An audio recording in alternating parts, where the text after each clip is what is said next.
and welcome back to Backspace Academy. If you've made it this far, give yourself a very big pat on the back because you've pretty well got the knowledge that you need. You're in a very good position and there's not a hell of a lot more to learn to get yourself prepared.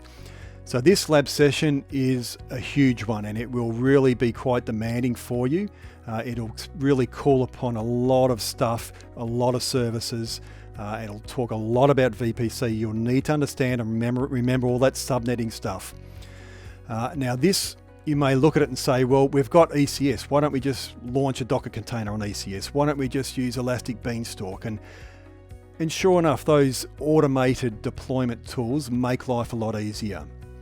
But when you're creating large enterprise architecture, this is the way you do it. Because if something goes wrong, you need to be able to understand your architecture very intimately. And so we're going to be creating this architecture from first principles, from the ground up.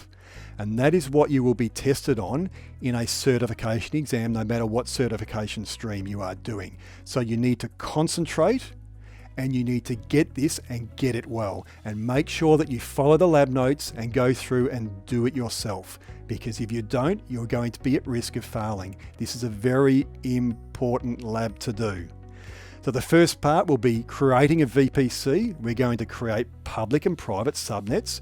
And we're also going to create a NAT instance, a network address translation instance. From there, we're going to create some elastic network interfaces. And we're going to attach and detach those.